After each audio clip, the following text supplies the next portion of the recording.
ओम शांति। प्रातः मुरली ओम शांति। बाप दादा 20-1-2025 के परमात्मा मधुर मावा। मीठे बच्चे, ज्ञान की धारणा के साथ साथ सत्वी राजाई के लिए याद और पवित्रता का बल भी जमा करो। प्रश्न है, अभी तुम बच्चों के पुरुषार्थ का क्या लक्ष्य होना चाहिए? उत्तर, सदा खुशी में रहना, बहुत बहुत मीठा बनना, सबको प्रेम से चलाना, यही तुम्हारे पुरुषार्थ का लक्ष्य हो। इसी से तुम सर्वगुण संपन्न 16 कला संपूर्ण बनेंगे। प्रश्न है, जिनके कर्म श्रेष्ठ हैं उनकी निशानी क्या होगी? उत्तर, उनके द्वारा किसी को भी दुख नहीं पहुंचेगा। जैसे बाप दुख हरता सुख करता है, ऐसे श्रेष्ठ कर्म करने वाले भी दुख हरता सुख करता होंगे। गीत बजा है, छोड़ भी दे आकाश सिंहासन। ओम शांति। मीठे मीठे रूहानी बच्चों ने गीत सुना।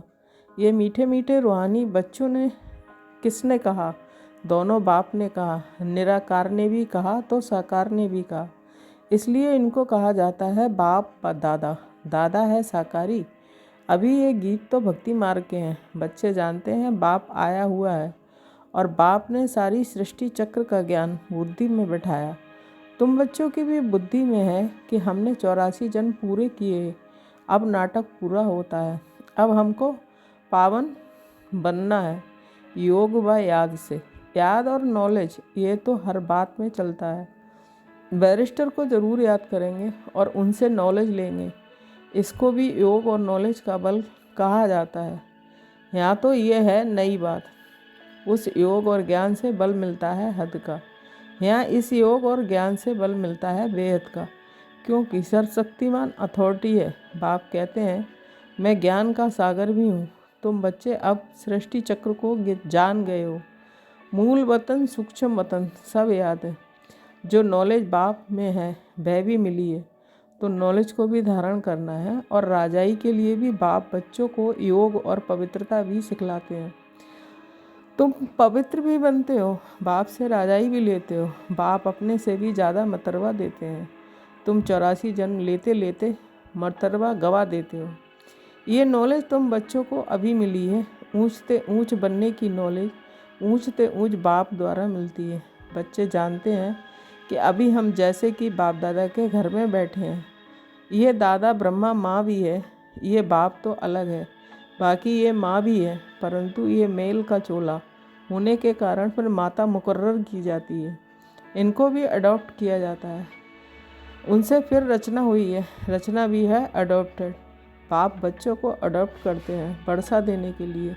ब्रह्मा को भी अडॉप्ट किया है। प्रवेश करना व अडॉप्ट करना बात एक ही है। बच्चे समझते हैं और समझाते भी हैं। नंबरवार पुरुषार्थ अनुसार सबको सही समझना है कि हम अपने परमपिता परमात्मा की श्रीमत पर इस भारत को फिर से श्रेष्ठ से श्रेष्ठ बनाते हैं, तो खुद को भी बनना पड़े।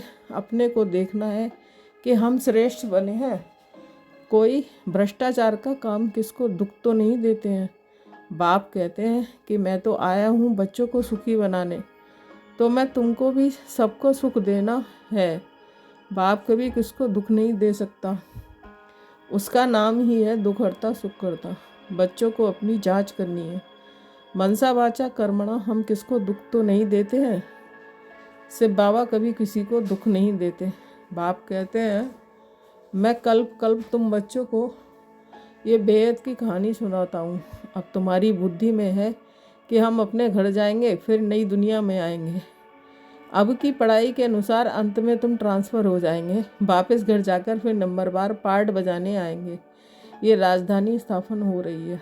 बच्चे जानते हैं अभी जो पुरुषार्थ करेंगे वही पुरुषार्थ तुम्हारा कल्प कल्प का सिद्ध होगा। पहले पहले भी सभी को तो बुद्धि में बिठाना चाहिए कि रचता और रचना के आदि मध्य अंत की नॉलेज को बाप के सिवाय कोई नहीं जानते हैं। ऊंचते ऊंच बाप का नाम ही गुम कर दिया है। त्रिमूर्ति नाम तो है, त्रिमूर्ति रास्ता भी है, त्रिमूर्ति हाउस भी है। त्रिमूर्ति कहा जाता है ब्रह्मा विष्णु शंकर को। इन तीनों का रचयिता जो शिव बाबा है, उस मूल का नाम भी गुम कर दिया है। अभी तुम बच्चे जानते हो ऊंचते ऊंच है शिव बाबा, फिर है त्रिमूर्ति। बाप से हम बच्चे ये वर्षा लेते हैं। बाप की नॉलेज और वर्षा ये दोनों स्मृति में रहे तो सदैव हर्षित रहेंगे। बाप की याद में रहकर फिर तुम किसको भी ज्ञान का तीर लगाएंगे तो अच्छा असर होगा, उसमें शक्ति आती जाएगी। याद की यात्रा से ही शक्ति मिलती है। अभी शक्ति गुम हो गई है क्योंकि आत्मा पतित तमो प्रधान हो गई है। अब मूल फिक्रात ये रखनी है कि हम तमो प्रधान से सतो प्रधान बने। मन मना भव का अर्थ भी यह है। गीता जो पढ़ते हैं उनसे पूछना चाहिए मन मना भव का अर्थ क्या है। ये किसने कहा और मुझे याद करो तो वर्षा मिलेगा। नई दुनिया स्थापन करने वाला कोई श्री कृष्ण तो नहीं है, वह प्रिंस है। ये तो गाया हुआ है, ब्रह्मा द्वारा स्थापना। अब करण कराना हार कौन है, भूल गए हैं। उनके लिए सर्वव्यापी कह देते हैं। कहते हैं ब्रह्मा विष्णु शंकर आदि सब में वही है। अब इसको कहा जाता है अज्ञान। बाप कहते हैं तुमको 5 विकारों रूपी रावण ने कितना बेसमझ बनाया है।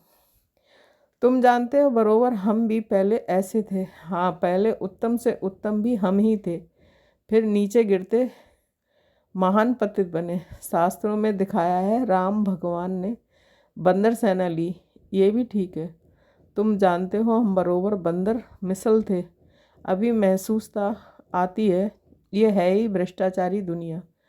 एक दो को गाली देते कांटा लगाते कह रहते हैं। ये है कांटों का जंगल, वह है फूलों का बगीचा। जंगल बहुत बड़ा होता है, गार्डन बहुत छोटा होता है। गार्डन बड़ा नहीं होता है, बच्चे समझते हैं बरोबर इस समय ये बड़ा भारी कांटों का जंगल है। सत्युग में फूलों का बगीचा कितना छोटा होगा। ये बातें तुम बच्चों में भी नंबरवार पुरुषार्थ अनुसार समझते हैं। जिनमें ज्ञान और योग नहीं है, सर्विस में तत्पर नहीं है, तो फिर अंदर में इतनी खुशी भी नहीं रहती। दान करने से मनुष्य को खुशी रहती है। समझते हैं इसने आगे जन्म में दान पुण्य किया है, तब अच्छा जन्म मिला है। कोई भक्त होते हैं समझेंगे हम भक्त अच्छे भक्त के घर में जाकर जन्म लेंगे, अच्छे कर्मों का फल भी अच्छा मिलता है। बाप बैठकर कर्म अक्रम और विक्रम की गति बच्चों को समझाते हैं। दुनिया इन बातों को नहीं जानती है, तुम जानते हो। अभी रावण राज होने के कारण मनुष्य के कर्म सब विक्रम बन जाते हैं। पतित तो बनना ही है। 5 विकारों की सब में प्रवेशता है। भल दान पुण्य आदि करते हैं, अल्पकाल के लिए उसका फल मिल जाता है, फिर भी पाप तो करते ही हैं। रावण राज में जो भी लेन देन होती है वह है ही पाप की। देवताओं के आगे कितना स्वच्छता से भोग लगाते हैं, स्वच्छ बनकर आते हैं, परंतु जानते कुछ भी नहीं है। बेहद के बाप की भी कितनी गिलानी कर दी है। वह समझते हैं कि हम महिमा करते हैं कि ईश्वर सर्वव्यापी है, सर्वशक्तिमान है, परंतु बाप कहते हैं ये उन्हों की उल्टी मत है। तुम पहले पहले बाप की महिमा सुनाते हो कि ऊंच से ऊंच भगवान एक है, हम उनको ही याद करते हैं। राजयोग की एम ऑब्जेक्ट भी सामने खड़ी है। ये राजयोग बाप ही सिखलाते हैं। श्री कृष्ण को बाप नहीं कहेंगे, वह तो बच्चा है। शिव को बाबा कहेंगे, उनको अपनी देह नहीं है। ये मैं लोन पर लेता हूँ, इसलिए इनको बाप दादा कहते हैं। वह ऊंचते ऊंच निराकार बाप, रचना को रचना से वर्षा मिल ना सके। लौकिक संबंध में बच्चे को बाप से वर्षा मिलता है, बच्ची को तो मिल ना सके। अब बाप ने समझाया है तुम आत्माएं हमारे बच्चे हो, प्रजापिता ब्रह्मा के बच्चे बच्चियाँ हो। ब्रह्मा से वर्षा नहीं मिलना है, बाप का बनने से ही वर्षा मिल सकता है। ये बाप तुम बच्चों को सम्मुख बैठ समझाते हैं। इनके कोई शास्त्र तो नहीं बन सकते। भल तुम लिखते हो, लिटरेचर छपाते हो, फिर भी टीचर के सिवाय तो कोई समझा ना सके। बिना टीचर किताब से कोई समझ ना सके। अब तुम हो रूहानी टीचर्स। बाप है बीज रूप, उनके पास सारे झाड़ के आदि मत अंत की नॉलेज है। टीचर के रूप में बैठ तुमको समझाते हैं। तुम बच्चों को तो सदैव खुशी रहनी चाहिए कि हमको सुप्रीम बाप ने अपना बच्चा बनाया है, वहीं हमको टीचर बनकर पढ़ाते हैं।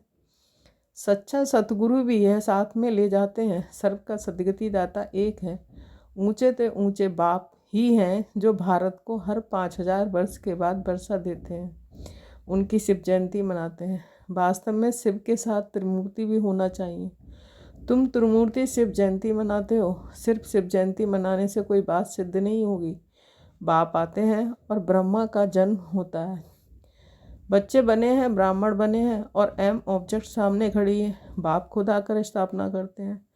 एम ऑब्जेक्ट भी बिल्कुल क्लियर है। सिर्फ श्री कृष्ण का नाम डालने से सारी गीता का महत्व चला गया है। ये भी ड्रामा में नूद है। ये भूल फिर भी होने वाली ही है। खेल ही हमारा सार ज्ञान और भक्ति का है। बाप कहते हैं, लाडले बच्चे, सुखधाम शांति धाम को याद करो। अल्फ और अव्यय कितना सहज है। तुम किसी से भी पूछो मन मनाभाव का अर्थ क्या है, देखो क्या कहते हैं। बोलो भगवान किसको कहा जाता है? ऊंच से ऊंच भगवान है ना, उनको सर्वव्यापी थोड़े ही कहेंगे। वह तो सबका बाप है। अभी त्रिमूर्ति शिव जयंती आती है, तुमको त्रिमूर्ति शिव का चित्र निकालना चाहिए। ऊंचे तो ऊंचे हैं शिव, फिर सूक्ष्म मतनवासी ब्रह्मा विष्णु शंकर, ऊंच से ऊंच है शिव बाबा। वह भारत को स्वर्ग बनाते हैं। उनकी जयंती तुम क्यों नहीं मनाते हो? जरूर भारत का वर्षा दिया था, उनका राज था इसमें। तो तुमको आर्य समाजी भी मदद देंगे, क्योंकि वह भी शिव को मानते हैं। तुम अपना झंडा चढ़ाओ, एक तरफ त्रिमूर्ति गोला और दूसरी तरफ झाड़। तुम्हारा झंडा वास्तव में ये होना चाहिए। बन तो सकता है ना? झंडा चढ़ा दो तो सब देखें। सारी समझानी इसमें है। कल्प वृक्ष और ड्रामा, इनमें तो बिल्कुल क्लियर है। सबको मालूम पड़ जाएगा कि हमारा धर्म फिर कब होगा। आप ही अपना अपना हिसाब निकालेंगे। सबको इस चक्र और झाड़ पर समझाना है। क्राइस्ट अब आया है, इतना समय वह आत्माएं कहाँ रहती हैं? जरूर कहेंगे निराकारी दुनिया में है। हम आत्माएं रूप बदलकर यहाँ आकर साकार बनते हैं। बाप को भी कहते हैं ना कि आप भी रूप बदलकर साकार में आओ। आएंगे तो है ना, सूक्ष्म वतन में तो नहीं आएंगे।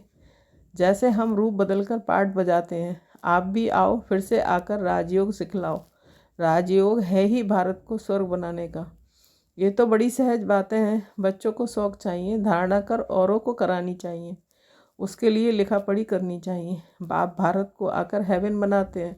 कहते भी हैं बरोबर क्राइस्ट से 3000 वर्ष पहले भारत पैराडाइज था।